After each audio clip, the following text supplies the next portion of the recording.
नमस्कार फ्रेंड, मैं advocate Suman Kumar Singh, Delhi high court आपके अपने यूट्यूब चैनल पे हार्दिक अभिनंदन और स्वागत करता हूँ। Today is 5th May and we will try to cover all the current affairs related to 4th May and 5th May और उससे रिलेटेड डिटेल जो एग्जाम पॉइंट ऑफ व्यू से इंपॉर्टेंट है उसको भी देखेंगे। Let's start. Which of the following defense public sector undertaking had signed MOU with the Indian Institute of Technology, Kanpur, an incubated startup for the large scale manufacturing of ventilators? निम्न में से किस रक्षा सार्वजनिक क्षेत्र के उपक्रम ने वेंटिलेटर के बड़े पैमाने पर निर्माण के लिए भारतीय प्रौद्योगिकी संस्थान IIT कानपुर के साथ समझौते ज्ञापन पे हस्ताक्षर किए हैं?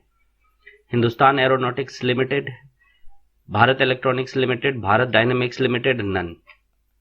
ये वेंटिलेटर होगा। आज का आंसर मैं आज नहीं बताता हूँ, डिटेल तो वैसे होगा, डिटेल एक्सप्लेनेशन होगा, लेकिन आंसर लास्ट में होगा आज।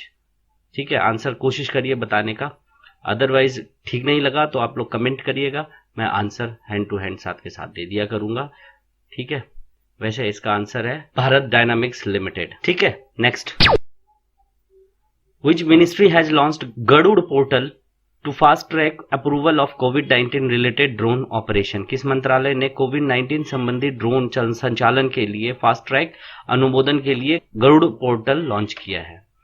Home ministry, ministry of health and family welfare, civil aviation ministry, defence ministry. Drone है, दैट मीन्स एविएशन से रिलेटेड, ये सिविल एविएशन मिनिस्ट्री ही इसका आंसर होगा, इसलिए इसका आंसर सी है। ठीक है, the portal aims to provide fast track condition exemption to government agency for COVID-19 related drone operation. The move will help government entities in addressing challenge posed by COVID-19 and will remain in force until further order. तो ये जब तक COVID-19 से related operation के लिए जब भी जरूरत होगा तो ये फास्ट ट्रैक इसमें परमिशन मिलेगा और ये तब तक इन्फोर्सेबल रहेगा जब तक कि नेक्स्ट कोई ऑर्डर ना आ जाए। नेक्स्ट ये देख लिए, ये ऐसा कुछ होगा ड्रोन, गरुड़ ड्रोन। ठीक है, next. Dar Yassin, Mukhtar Khan and Channi Anand have been honored with the dash in the field of feature photography. वैसे तो ये क्वेश्चन देने का मन कर नहीं रहा था, लेकिन जीएस और करंट से रिलेटेड है इसलिए देना पड़ा, क्योंकि इन्होंने जो फोटोग्राफी करी है वो कश्मीर में ऐसी चीजों की फोटोग्राफी करी है अगेंस्ट द गवर्नमेंट था और इसके लिए इन्हें पुलिट्जर प्राइज मिला। और ये कंट्रोवर्सी आज बहुत जोर शोरों पे है क्योंकि राहुल गांधी ने भी बधाई दी है इनको, ऐसे फोटोग्राफी के लिए अवार्ड मिला और उस अवार्ड के लिए इन तीनों को बधाई दी है। अब थोड़ा पुलिट्जर प्राइज है, इसको देख लेते हैं कि ये न्यूज़पेपर के अचीवमेंट के लिए दिया जाता है। Magazine online journalism, literature and musical composition के लिए यूनाइटेड स्टेट के द्वारा एस्टेब्लिश हुआ था 1917 में। जोसेफ पुलिट्जर नाम था बंदे का जिसने एस्टेब्लिश किया था। ठीक है, नेक्स्ट क्वेश्चन। ये तीनों बंदे हैं, देख लीजिए इनको, कभी मिले तो पूछिएगा कि भाई क्या दुश्मनी है देश से।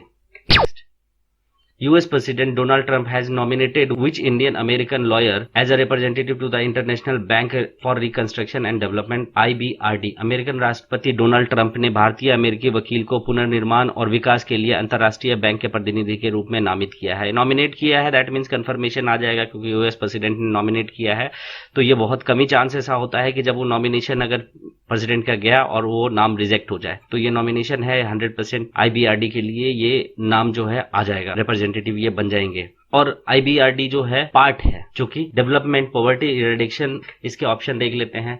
अशोक माइकल पिंटो, सरिता कौमित्रा रेड्डी, मनीषा सिंह, कोई भी नहीं। तो नाम से ही पता लग रहा है माइकल पिंटो, तो आपका सही ऑप्शन है माइकल पिंटो। ये IBRD होता क्या है? International bank for reconstruction and development. 1944 में बनाया गया था। 189 कंट्रीज इसके मेंबर हैं। ऑर्गेनाइजेशन वर्ल्ड बैंक ग्रुप का है। पर्पस है डेवलपमेंट एड और पॉवर्टी इरेडिक्शन। ठीक है, ये लोगो है। Next. US President Donald Trump has nominated which senior Indian American diplomat as his envoy to Organization for Economic Cooperation and Development? अमेरिकी राष्ट्रपति डोनाल्ड ट्रंप ने किस वरिष्ठ भारतीय अमेरिकी राजनयिक को आर्थिक सहयोग और विकास संगठन के लिए अपने दूत के रूप में नामित किया है? आपके ऑप्शन है अशोक माइकल पिंटो, सरिता कौमित्रा रेड्डी, मनीषा सिंह, नन। तो थोड़ा सा देख लेते हैं कि OECD क्या है। OECD यानी कि economic organisation for economic corporation and development. ये 16 अप्रैल 1948 को बनाया गया था फर्स्ट टाइम, और तब इसका नाम होता था OEEC। और इसका 1961 में रीनेम किया गया OECD। हेडक्वार्टर पेरिस फ्रांस में है। मेंबर 37 स्टेट्स हैं। सेक्रेटरी जोस एंजल गोरिया, और ये हैं मनीषा सिंह जिनको कि नॉमिनेट किया गया। ठीक है, next, Which of the following person has nominated by US President Donald Trump for the judge of US District Court for the Eastern District of New York? निम्नलिखित में से किस व्यक्ति को अमेरिकन राष्ट्रपति डोनाल्ड ट्रंप द्वारा न्यूयॉर्क में पूर्वी जिले के लिए अमेरिका जिला न्यायालय के न्यायाधीश के लिए नामित किया है? तो इसका भी सेम मैंने आंसर जानबूझ के इन तीनों का दिया है क्योंकि इन तीनों का नॉमिनेशन हुआ है। सरिता कोमित्रा रेड्डी को नॉमिनेट किया गया है। ये हैं सरिता कोमित्रा रेड्डी, भावी होने वाले भविष्य में जज हैं। Next, what is the key focus point in agro MSME policy on which government is working? कृषि एमएसएमई नीति के लिए सरकार काम कर रही है, जिसका मुख्य बिंदु, फोकस बिंदु क्या है? किस चीज पे फोकस कर रही है सरकार आज की डेट में? To improve transportation facility, improve quality of seeds, increase production, replace foreign import with the domestic production. तो इसका आंसर डी है कि फॉरेन इंपोर्ट्स को रोका जाए, खत्म किया जाए। अगर हम जो चीज बाहर से मंगा रहे हैं उसका प्रोडक्शन अगर घर में ही करें तो वो उस चीज को मंगाने की जरूरत नहीं पड़ेगी। तो उसी चीज को फोकस किया है। मिनिस्टर हैं श्री नितिन गडकरी। इसका थोड़ा डिटेल देख लेते हैं। The government is working on an agro MSME policy which will focus the entrepreneurship development in A rural, tribal, agriculture and forest area for manufacturing products using local raw material. मतलब ये कि local raw material को use करके for agricultural, forest और tribal area, यहाँ पे MSME को raw material के लिए बढ़ावा दिया जाए ताकि वो रॉ मटेरियल वहां से लाएंगे और मैन्युफैक्चरिंग बढ़ाएंगे। Need to focus on export enhancement as well as import substitution by replacing foreign imports with domestic production. तो ऑब्वियस है, जब डोमेस्टिक प्रोडक्शन बढ़ेगा, चीजों का जो फॉरेन से हम मंगाते हैं उन चीजों को यहाँ पे डेवलप किया जाएगा। जो रॉ मटेरियल हम बाहर से मंगाते हैं वो रॉ मटेरियल यहाँ पे अवेलेबल कराया जाएगा, तो ऑटोमेटिकली हमारा इंपोर्ट जो है वो घटेगा। और जब हम प्रोडक्शन बढ़ाएंगे, चीजें बढ़ेंगी, तो हम उसको एक्सपोर्ट करेंगे, और एक्सपोर्ट जितना ज्यादा करेंगे हम इकोनॉमिकली उतने स्ट्रांग होंगे। ठीक है, next, recently the Indian government launch the Saras collection on which portal? सारस कलेक्शन हाल ही में भारत सरकार ने किस पोर्टल पे सारस कलेक्शन शुरू किया है? ठीक है, आपके ऑप्शन है government e market place portal, जिसको जेम बोला जाता है, national portal of India, Indian trade portal, none. थोड़ा इसका देखेंगे हम लोग डिटेल बहुत अच्छे से, क्योंकि ये बहुत इंपॉर्टेंट क्वेश्चन है और बहुत चांस है कि इससे related question maximum competitive exam में पूछा जाएगा। जहां भी करंट जीएस कुछ भी पूछा जाता है वहां पूछा जाएगा। ठीक है, तो इसका आंसर है government e market place portal, GeM.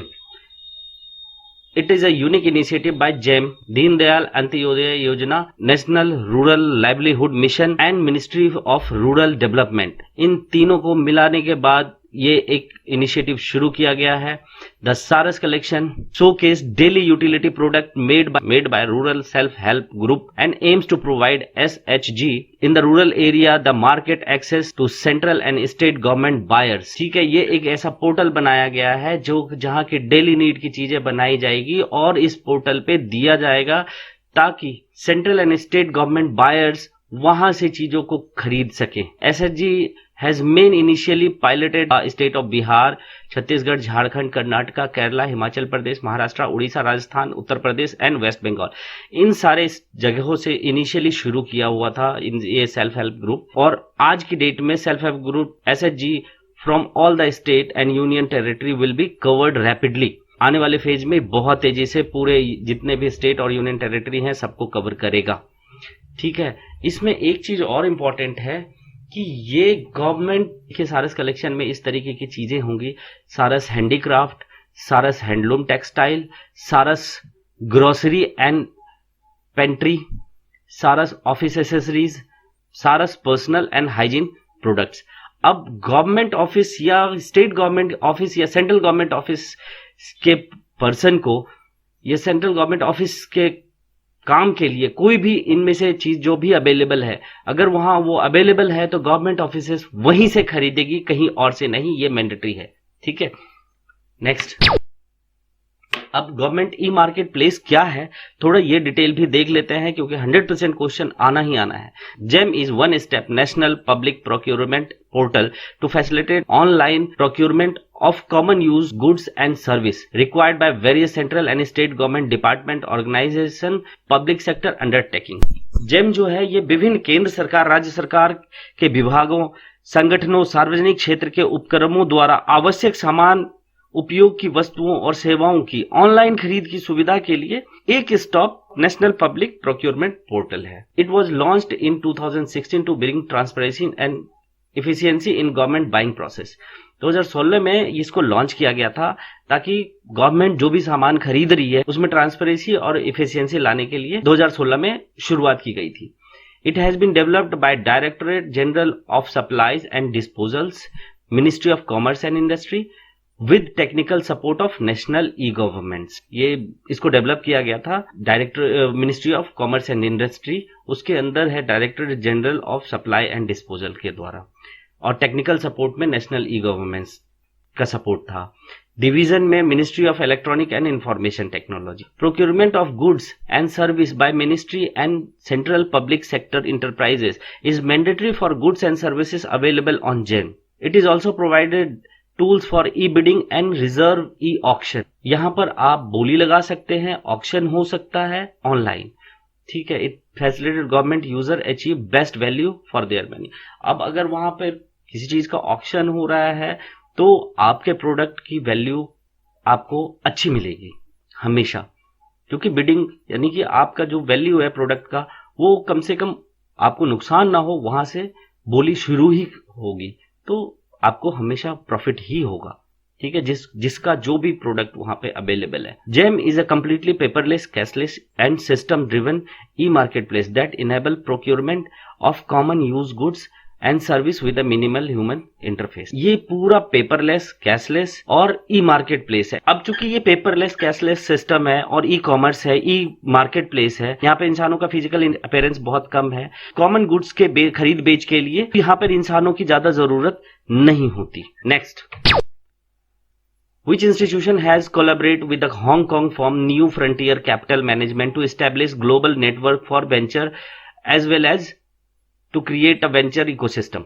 किस संस्था को उपक्रमों के लिए एक वैश्विक नेटवर्क स्थापित करने के साथ साथ एक उद्यम परिस्थितिक तंत्र बनाने के लिए हांगकांग की firm new frontier capital management के साथ सहयोग करना है? बताइए। इसका ऑप्शन है आपका IIT Kanpur, IIT Delhi, IIT Hyderabad, none. आजकल आईआईटी बहुत कुछ कर रहा है, ठीक है। यहां भी देखिए एक आईआईटी इन्वॉल्व है, आईआईटी हैदराबाद, ठीक है। The core objective of this partnership will be promote innovation, research and incubation, ठीक है, कुछ इस तरीके का। Which country will launch its first Arktika M satellite to monitor Arctic climate and environment later this year. इस वर्ष के आखिर में आर्कटिक जलवायु और पर्यावरण की निगरानी के लिए कौन सा देश अपना पहला आर्कटिक एम उपग्रह लॉन्च करेगा? यहां पूरी दुनिया कोरोना से परेशान है और ये कौन सी कंट्री है देखते हैं जो कि अपना उपग्रह लॉन्च करने के लिए तैयारी करने जा रहा है। पूरी दुनिया यहां मर रही है, देखते हैं। फिर भी ऑप्शन आपके ऑप्शन है जापान, रशिया, चाइना, कनाडा। तो कौन कर सकता है या ऐसा कुछ? या तो चाइना कर सकता है क्योंकि वो उसने फैलाया, या तो रशिया, या तो जापान। तो आपका सही आंसर है Russia. The Arktika M is a series of planned remote sensing and emergency communication satellite that Russia planned to operate in a highly elliptical 12-hour orbit।